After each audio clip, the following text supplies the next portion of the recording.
और मैं गरीबी का दर्द समझता हूँ।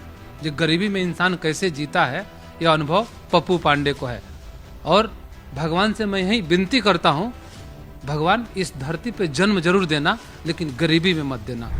नहीं, देखिए, हम कोई गोली बंदूक वाला बाहुबली नहीं है। नहीं, बाहुबली दो तरह के होते हैं। एक माफिया अपराधी जिसको बाहुबली बोला जाता है, बिल्कुल। और मैं वह बाहुबली नहीं हूँ, मैं जनता का बाहुबली हूँ, मैं गरीबों का बाहुबली हूँ। और परिवार से बड़ा कौन धन है जी? पहले तो मैं उसी परिवार में जन्म लिया। मेरा पिता तुल्य मेरे बड़े भाई सतीश पांडे है, मेरा बेटा जैसा मेरा भतीजा मुकेश पांडे है।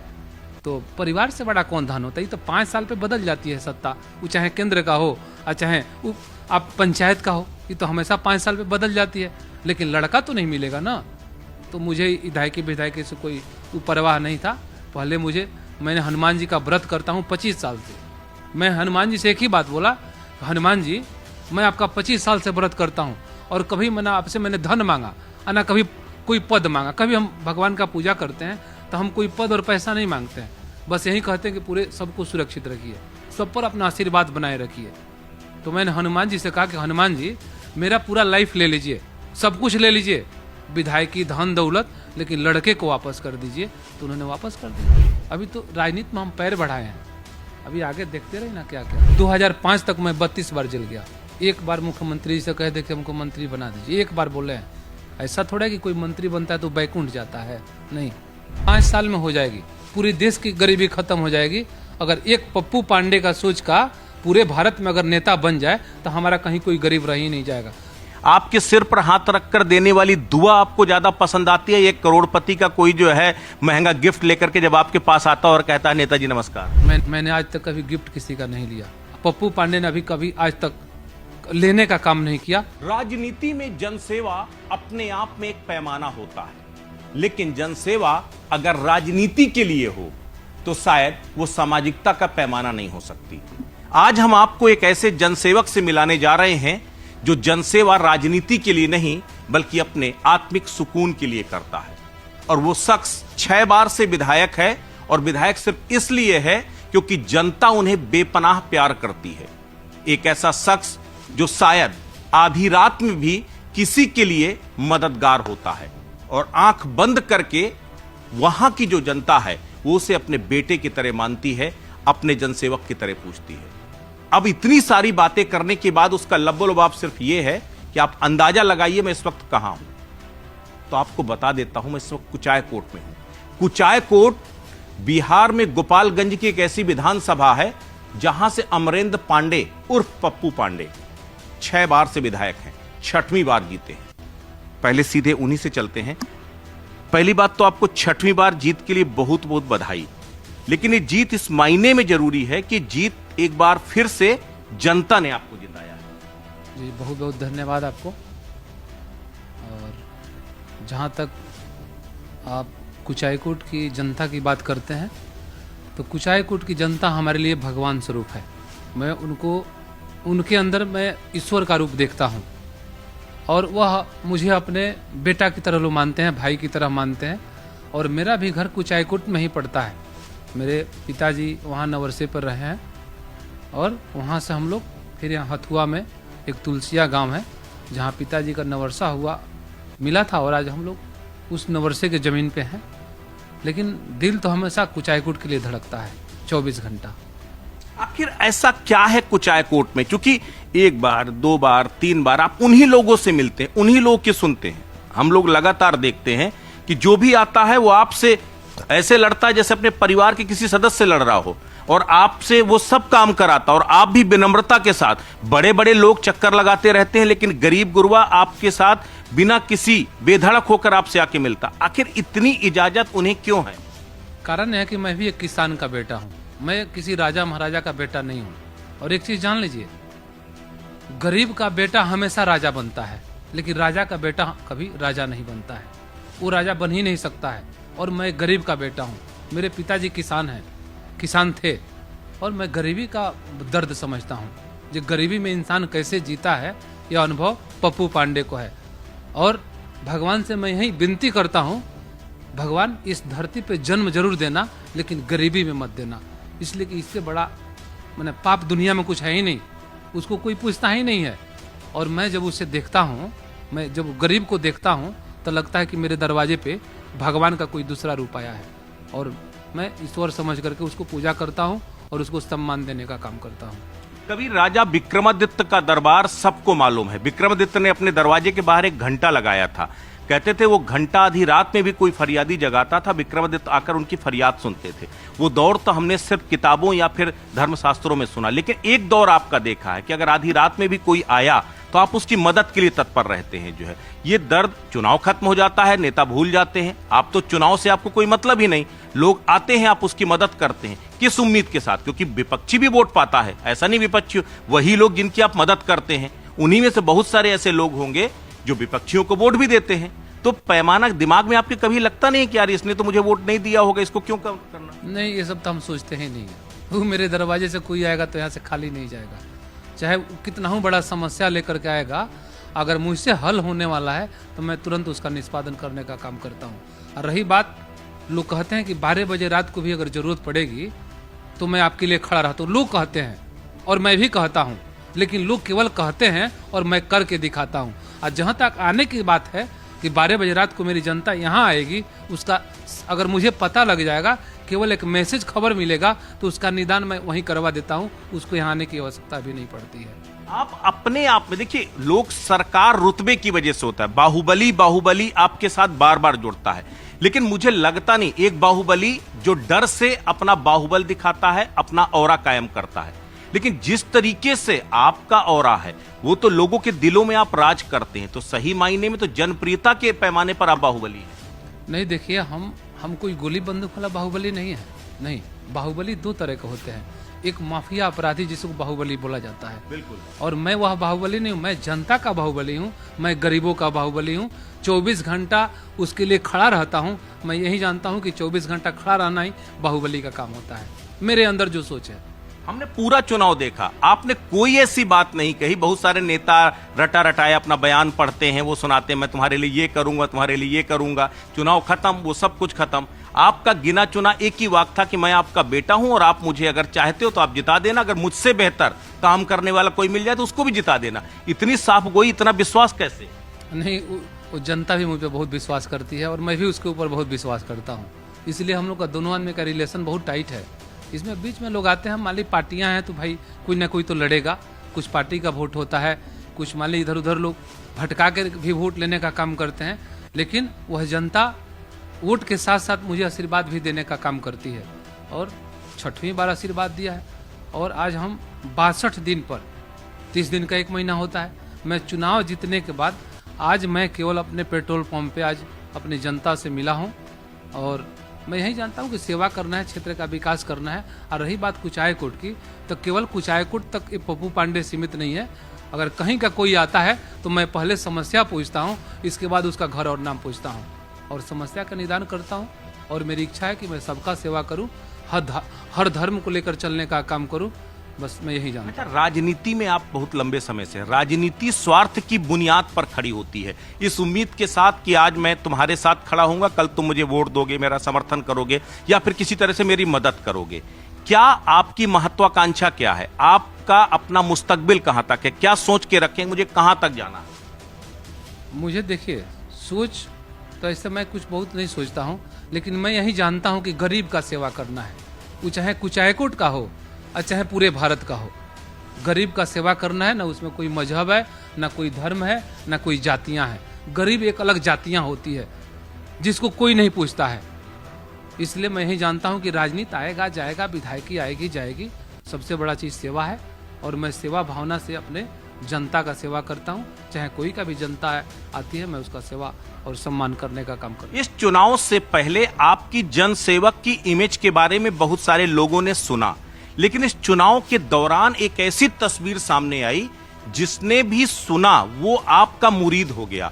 आज के दौर में जब इतना स्वार्थ बन पड़ा है, एक दूसरे के रिश्तों में इतनी खटास आ पड़ी है, आपने न सिर्फ जनता के साथ अपने रिश्ते को कायम किया, बल्कि आपने अपने पारिवारिक रिश्तों को इतनी बखूबी संभाला कि एक नजीर बन गया। चुनाव, मतदान जो होता है वो अपने आप में जीने मरने का सवाल होता है। मतदान के बीच में आपके भतीजे को ब्रेन स्ट्रोक होता, आप मतदान छोड़ देते हैं, भूल जाते हैं कि मेरी वोटिंग भी है, मेरा क्या होगा, और आप ले करके जाते हैं, 1.5-2 महीने तक आप यहां आते ही नहीं, आपको नहीं लगा उस वक्त कि आप चुनाव हार सकते हैं या कुछ आपका एडवर्स हो सकता है? नहीं, उससे हमको कोई मतलब नहीं था। हम 2:30 तक मैंने चुनाव लड़ा 6 तारीख को, लेकिन जब सुन लिया कि मेरे भतीजे का तबीयत खराब है तो मुझे लगा ही नहीं कि कोई विधानसभा का चुनाव होता है। और परिवार से बड़ा कौन धन है जी। पहले तो मैं उसी परिवार में जन्म लिया। मेरा पिता तुल्य मेरे बड़े भाई सतीश पांडे हैं, मेरा बेटा जैसा मेरा भतीजा मुकेश पांडे है। तो परिवार से बड़ा कौन धन होता है। ये तो 5 साल पे बदल जाती है सत्ता, वो चाहे केंद्र का हो और चाहे आप पंचायत का हो, ये तो हमेशा 5 साल पे बदल जाती है। लेकिन लड़का तो नहीं मिलेगा ना। तो मुझे विधायकी विधायकी से कोई परवाह नहीं था। पहले मैंने हनुमान जी का व्रत करता हूँ 25 साल से। मैं हनुमान जी से एक ही बात बोला, हनुमान जी मैं आपका 25 साल से व्रत करता हूँ और कभी मैंने आपसे धन मांगा और ना कभी कोई पद मांगा। कभी हम भगवान का पूजा करते हैं तो हम कोई पद और पैसा नहीं मांगते हैं, बस यही कहते हैं कि पूरे सबको सुरक्षित रखिए, सब पर अपना आशीर्वाद बनाए रखिए। तो मैंने हनुमान जी से कहा कि हनुमान जी मेरा पूरा लाइफ ले लीजिए, सब कुछ ले लीजिए, विधायकी धन दौलत, लेकिन लड़के को वापस कर दीजिए। तो उन्होंने वापस कर दिया। आज मुकेश पांडे जी ठीक है, आज मैं उनको घर लाया हूँ, अब एकदम फिट है। सबसे बड़ी बात यह है कि आप अपना विधानसभा का प्रमाण पत्र तक लेने नहीं गए। डीएम को खुद गोरखपुर आके प्रमाण पत्र लेना पड़ा, शपथ लेने तक नहीं गए जो है। बार बार आपके पास कॉल भी आ रही थी आपके पास, आपने क्या जवाब दिया? नहीं, जवाब क्या देंगे, सब लोग जानते थे कि भाई तबीयत खराब है। उस बीच में मुख्यमंत्री जी से हमारी 2 बार बात हुई, 2 बार उन्होंने फोन किया। फिर जब तीसरी बार फोन आया तो हम सोचे कि भाई कुछ है इधर उधर हम टाल लेंगे, लेकिन बोले कि भाई 2 दिन से आपको सदन में हम नहीं देख रहे हैं। तो फिर मेरी मजबूरी हुई। फिर मेरा भतीजा मुकेश पांडे ने भी कहा चाचा जाके शपथ ग्रहण करिए। मेरे बड़े भाई तो समझिए कि दिन भर में 1000 बार फोन किए। वो बोले हमारे पास तो 2-3 बार फोन किए थे, लेकिन अगल बगल के जो लोग थे उनके पास फोन कर रहे थे कि विधायक का टिकट हुआ कि नहीं पटना का, वो जा रहे हैं कि नहीं जा रहे हैं। तो देखिए मैं 3 लोगों के दबाव से जाकर शपथ ग्रहण किया। एक तो हमारे नेता हैं नीतीश कुमार जी, आदरणीय हमारे अभिभावक। दूसरे हमारे बड़े भाई पिता तुल्य श्री सतीश पांडे जी, और मुकेश पांडे बेटा भतीजा। बस इतने लोगों के कहने से मैंने जाकर शपथ ग्रहण किया। कि पद कोई माने नहीं, पद लेकर थोड़े हम आए थे, विरासत में थोड़े कुछ मिला है। नहीं, पिताजी ने आशीर्वाद दिया और आज जनता का सब आशीर्वाद है कि आज हम यहाँ तक पहुँचे हैं और बहुत आगे चले। अभी तो पैर बढ़ाए हैं ना, अभी तो राजनीति में हम पैर बढ़ाए हैं, अभी आगे देखते रहे ना क्या क्या होगा। आपको लगता नहीं कि यहाँ बगल वाला जो दोस्त होता है, दोस्त के पीठ पे छुरा भोंक देता है, सगा भाई सगे भाई से प्रॉपर्टी के लिए उसकी जो है हत्या तक करवा देता, कहां तक चला जाता है। ये अपने आप एक नजीर नहीं, आपको लगता नहीं है कि आपने जैसे रिश्तों की डोर को सहेजा है, वैसे समाज में इसी तरह से रिश्तों को अहमियत देना बेहद जरूरी है। ये एक मैसेज भी है सब लोगों के लिए, क्या कहेंगे? तब देखे नहीं, एक राम का परिवार देख लीजिए और एक रावण का परिवार देख लीजिए। यहाँ स्वाभिमान था और वहाँ अहंकार था, तो सामने है। और परिवार से बड़ा दुनिया में कौन धन होता है, और क्या दुनिया से आप लेके जाइएगा। इसलिए पहले परिवार है, इसके बाद अपना समाज है, बाकी पूरा दुनिया है। परिवार से ही आप आगे निकलते हैं ना, तो मैं उसको भूल जाऊंगा और फिर आगे कैसे बढ़ जाऊंगा। नहीं, पहले परिवार है, परिवार से बड़ा कोई धन नहीं है। पद आते जाते रहता है, बाकी जनता का सेवा है तो वो चाहे पद पे रहिए या पद पे मत रहिए, जनता का सेवा तो जारी रहेगा ही, कहाँ रुकने वाला है, ये चलते रहेगा।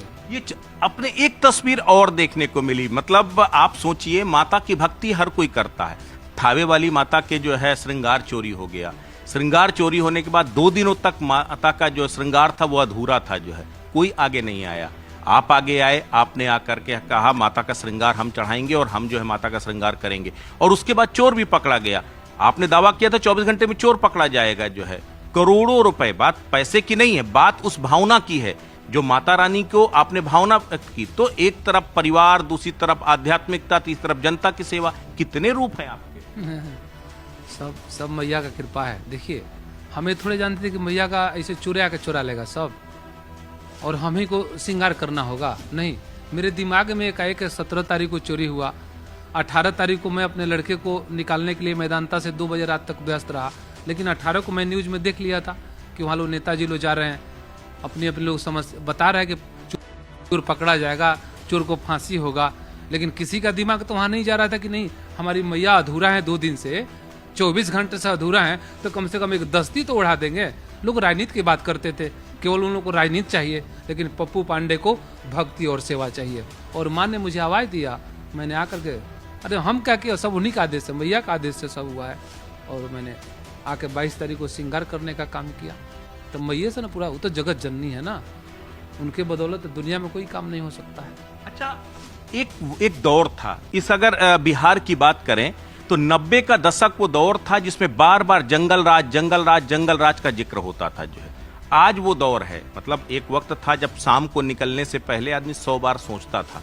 एक वक्त है कि आप कम से कम निष्फिक्र होकर के कहीं आवागमन कर सकते हैं। जंगल राज से सुशासन का जो दौर है, चूंकि आपने हर एक दौर को देखा है, आपको क्या लगता है, जब उस वक्त, चूंकि मैं भी एक दोस्त से जिक्र कर रहा था, उसने कहा कि एक वक्त था कि जब तख्ती लगा करके चलना पड़ता था, अगर आप कुचाय कोट आ रहे हैं तो आपको बागी कुचाय कोट का स्लोगन लगा के चलना पड़ता था। क्या है वो वाकया, जरा बताइए, हम लोग साथ साझा कीजिए। देखिए, उस समय लालू जी का शासन था, और जो आज हम लोग विकास की बात करते हैं, उस समय केवल बम और गोली की बात होती थी, केवल अपहरण और मर्डर की बात होती थी। यह 15 साल जो लालू जी का शासन चला, तो केवल बम गोली और अपहरण मर्डर में रह गया 15 साल। उस समय तो कोई 5 बजे के बाद घर से नहीं निकलता था, कोई अपने लिए कमा करके बाइक गाड़ी नहीं खरीदता था कि भाई हम मीरगंज में हैं और यहाँ से हथुआ लेके जाएंगे तो पता नहीं हमारी जान रहेगी कि नहीं रहेगी, गाड़ी घोड़ा तो छोड़ ही दीजिए। तो वो सब समय था, और पूरा बिहार उस समय बंट गया था। सिवान, गोपालगंज, 38 जिला जो है, पूरा बिहार लालू जी ने अपने लोगों को बांट दिया था। और उस परिस्थिति में हम लोगों ने उसके खिलाफ आवाज उठाने का काम किया। तो जब आवाज उठाया तो 90 साल में मेरा उम्र 13 साल का था, और उस समय से हम लोग जेल जाते जाते 2005 तक मैं 32 बार जेल गया। 32 बार आप जेल गए? मेरे बड़े भाई को कम से कम 18-19 साल जेल रहना पड़ा है, एक बार 5-5 साल जेल रहे हैं वो। राम जी 14 साल वनवास काटे थे और आपके राम जी तो 19 साल जेल काट के आए। समझिए को दौर क्या था, इसलिए कि भाई उन लोग के खिलाफ में कोई बोलने वाला नहीं था, और हम लोग आवाज उठाने का काम करते थे।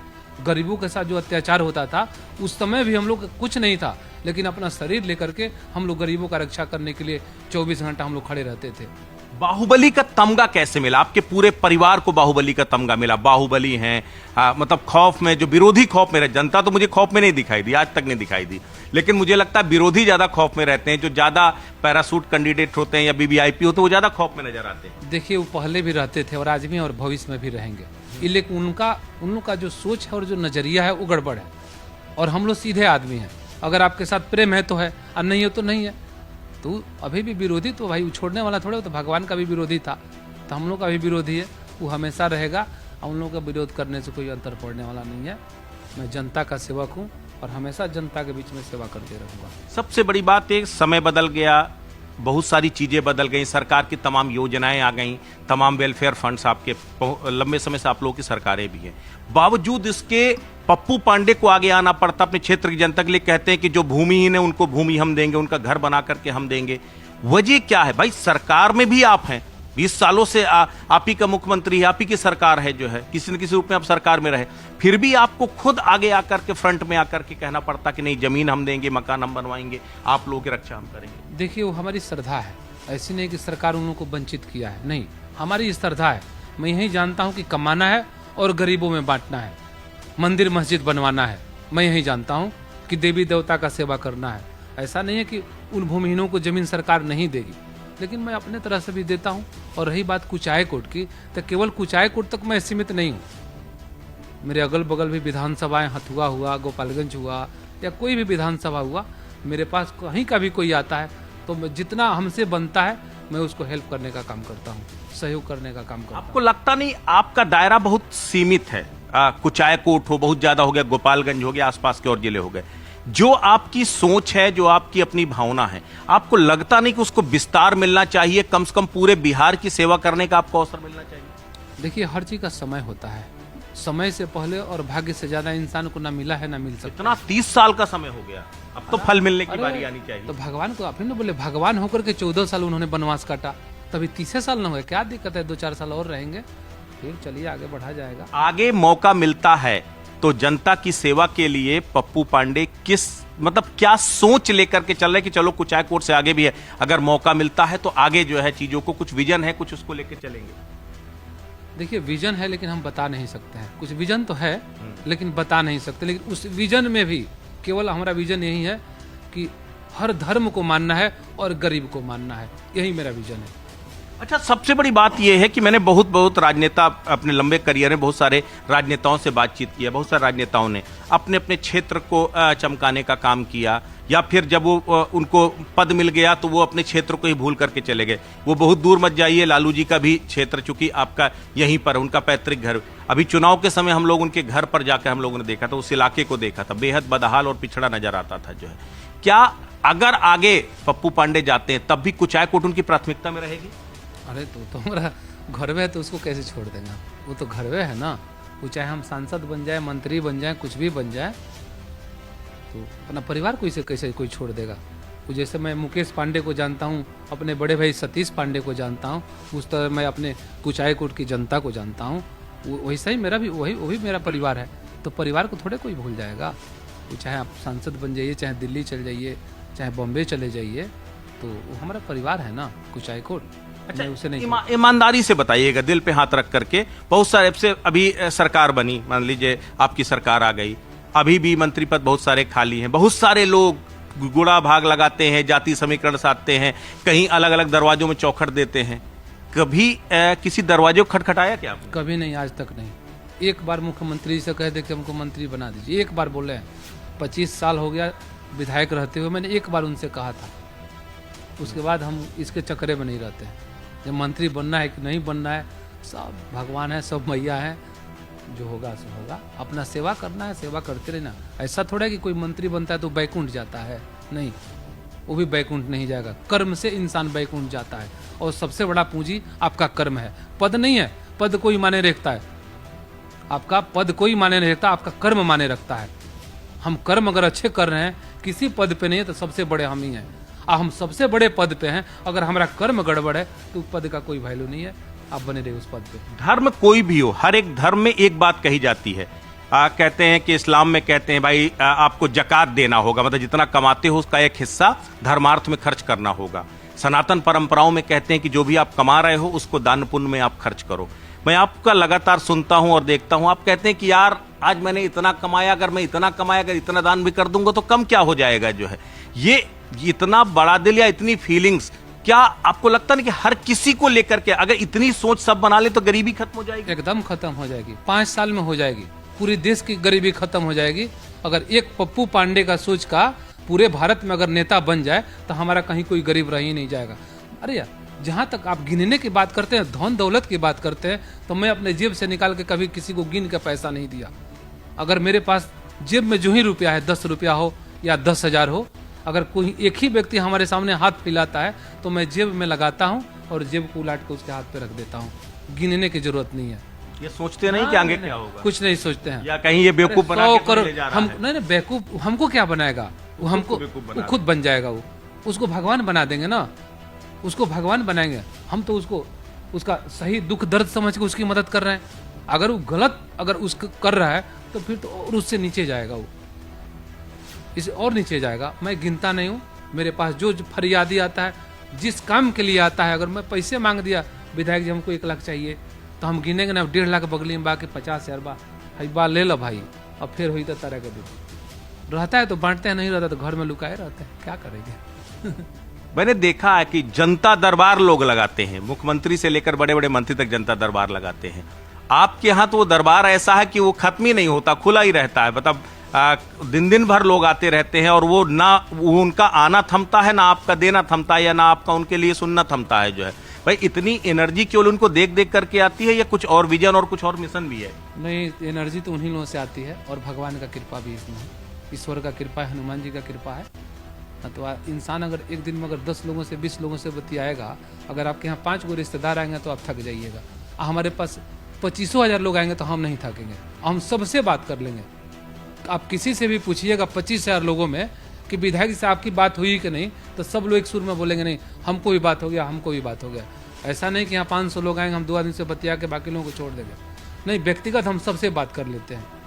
और सीधा सवाल यह है कि एक गरीब माँ की आपके सिर पर हाथ रखकर देने वाली दुआ आपको ज्यादा पसंद आती है, एक करोड़पति का कोई जो है महंगा गिफ्ट लेकर के जब आपके पास आता है और कहता है नेताजी नमस्कार? मैंने आज तक कभी गिफ्ट किसी का नहीं लिया। आप देते हैं तो ठीक है, आपका भी भाई शौक है तो ले लेता हूँ, लेकिन लेकर के जो हमारे अगल बगल रहता है मैं उसी को दे देता हूँ।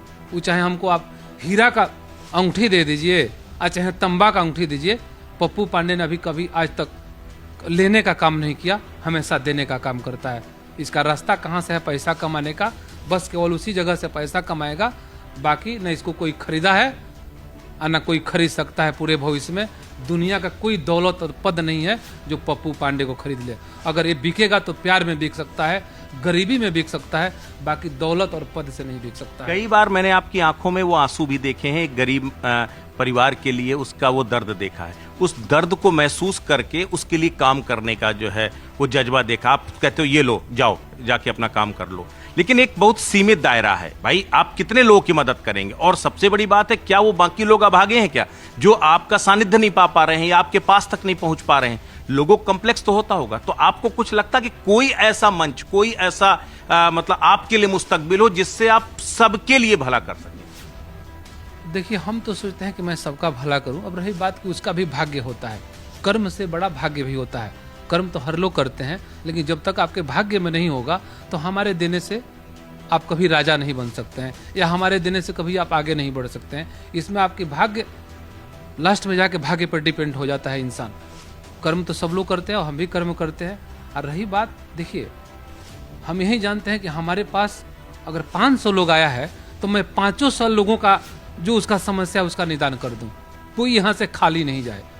चाहे उसका पैरवी की बात हो, चाहे मदद की बात हो, जो भी समस्या होता है मैं उसको निदान करने का काम करता हूँ। एक और बड़ी बात है कि आप जितने लोगों की मदद करते हैं, अगर आप इसको कैलकुलेट ही करो, जो है ये बात पैसों की नहीं है, इतने चीजों से आप इन लोगों के लिए ही वो कुछ स्थायी संसाधन खड़े कर सकते हैं जो एक लॉन्ग टर्म प्रोसेस पे काम आएगा, ज्यादातर लोगों के काम आएगा। अगर आपने किसी को 2000 की मदद भी किया मान लीजिए, और आपने अगर 1 लाख लोगों की मदद किया, तो आपने जो है 20 लाख दिया। अगर 20 लाख से आपने कोई एक सड़क बनवा दी तो वो आपके लिए लॉन्ग टर्म प्रोसेस। आपको लगता नहीं कि अभी आपके पास बहुत कुछ है इस कुचाय कोट को एक स्वर्ग सरीखा बनाने के लिए?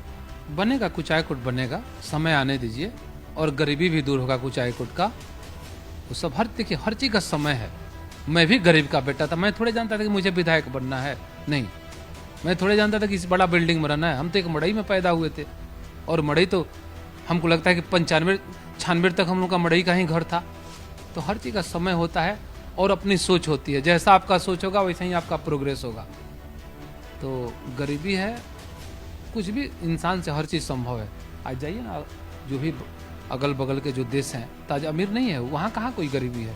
आज हमारे यहाँ गरीबी है, इसलिए गरीबी का हम लोग राजनीति करते हैं, हम लोग पद के लिए नेतागिरी करते हैं, गरीबों को हम लोग यूज करने का काम करते हैं। नहीं, ऐसा मत करिए। केवल आपके देह तक ही पद रह जाएगा, आपका बेटा बेटी कोई पद पे नहीं जा सकता है। इसलिए गरीबों के साथ कभी आप खिलवाड़ करने का काम मत करिए, उसको सही दिल से सेवा करने का काम करिए। और मैं हमेशा सही दिल से गरीब का सेवा करना जानता हूँ। अच्छा, बाहुबली का तमगा अच्छा लगता है? नहीं, देखिए, लोग कहते हैं बाहुबली, तो हम क्या करें? नहीं, आपको अच्छा लगता है? अच्छा क्या लगेगा, कोई का अच्छा लगता है? अरे जब हम विधायक हैं तो हमको अब सेवक बोलिए ना, हम तो अपने नीचे हम जन सेवक लिखते हैं। लेकिन आपकी स्टाइल भी बड़ी रॉबिनहुड जैसी है। मैंने बहुत सारे, आपने किसी को कॉल किया कि आपने कहा कि सुनो, तुमने ये क्यों नहीं किया, इसका राशन क्यों नहीं बनवाया, तुमने इसका आधार कार्ड क्यों नहीं बनवाया, तुम जानते नहीं जो है अगर यहां रहना तुम्हें करना पड़ेगा। लोग इसको दूसरे तरीके से भी कहते हैं कि देखो धमका रहे हैं इनको। कई आपके ऑडियो वायरल हुए, किसी कॉन्ट्रैक्टर को आप धमका रहे, किसी अधिकारी को आप धमका रहे हैं, तो लोग तो इसे कहते हैं भाई ये तो खौफ है, ये तो रुतबा है। लेकिन ये खौफ किसके लिए? नहीं, ऐसा कुछ नहीं, ऐसा हम लोग कोई खौफ पैदा नहीं करते हैं। और बस मतलब जो काम नहीं करेगा उसे खौफ में रहना होगा। अरे तो मान लीजिए हमको जनता एक माननीय सदस्य बनाई है, तो भाई उसके लिए तो कुछ दायित्व तो बनता है ना कि उसको हम ओरिजिनल जो पैरवी होगा उसको हम टाइट भी बोल सकते हैं। अगर गलत होगा तो हम थोड़े उसको अधिकारी को चाहे किसी को बोल सकते हैं। लेकिन अगर वो गलत कर रहा है तो अपने जनता के लिए तो हम बोल ही सकते हैं कि भाई देखिए, आप इनका काम करिए, मदद करिए। आप नहीं मदद करिएगा तो हम विधानसभा में क्वेश्चन करेंगे, हम मुख्यमंत्री को लेटर लिखेंगे। ऐसा थोड़े कि हम जाके गोली चला देंगे, ऐसा कुछ नहीं। विरोधियों ने बहुत सारा इस चुनाव में भी एक नैरेटिव खड़ा करने की कोशिश की जो है, लेकिन वो नाकामयाब रहा। हर चुनाव से पहले आपके खिलाफ एक प्रोपेगेंडा नैरेटिव तैयार करने की कोशिश की जाती है कि ये खौफ का साम्राज्य पैदा करते हैं जो है, लेकिन हर बार वो नैरेटिव फेल हो जाता है। एक बार फिर से इस बार भी वही हुआ। बहुत सारे लोगों ने आपके खिलाफ लॉबिंग की, लेकिन वो फेल हो गई। क्या वजह, आखिर ऐसा क्या करते हैं आप जो है कि लोगों के तमाम प्रपंच, तमाम रणनीतियां फेल हो जाती हैं? देखिए, हम जब चुनाव में घूमते हैं तो हमारा कोई हमारे सामने विरोधी नहीं नजर आता है, और मैं सबको एक ही रूप में देखता हूँ और काम करता हूँ। और 4 साल 11 महीना मैं काम करता हूँ। अभी 2 महीना हम बीच में नहीं थे। आज मैं पेट्रोल पंप पे आया हूँ और आज से हमारी चुनाव शुरू हो गई। मैं 4 साल 11 महीना चुनाव लड़ता हूँ और बाकी लोग केवल 1 महीना के लिए जाते हैं। और जो हमारे विरोधी हैं वो भी केवल 1 महीने के लिए खड़े होते हैं। वो भी 4 साल 11 महीना हम ही से लाभ लेगा, हमारे पास आएगा, हम ही से लाभ लेगा। लेकिन जब चुनाव आएगा तो फिर अपना रंग दिखाते हैं। तो दिखाते रहिए भैया, उससे क्या मतलब है। हमारा जो कर्म है, हमारा जो फर्ज है, मैं अपना हमेशा अदा करने का काम करता हूँ। अच्छा, आगे कुछ राजनीतिक महत्वाकांक्षा है विधानसभा से आगे जाने की, आगे लोग की सेवा करने की? मंत्री पद छोड़ दीजिए, आगे राजनीतिक महत्वाकांक्षा क्या है? दायरे को और बढ़ाने की? पूरे भारत में गरीबों का सेवा करने का मौका मिले। बहुत बहुत धन्यवाद, बहुत बहुत धन्यवाद। तो बिल्कुल ये थे अमरेंद्र पांडे और पप्पू पांडे, जिन्होंने दिल खोलकर हमसे दिल की हर बात कही और ये भी बताया कि आखिर उनके कितने रूप हैं। कोई उन्हें बाहुबली कहे, कोई उन्हें कुछ भी कहे, फर्क नहीं पड़ता, लेकिन हाँ, वो जनबली हैं और जनसेवक हैं और जनता की आवाज पर कुछ भी कर गुजरने को तैयार रहते हैं। नमस्कार।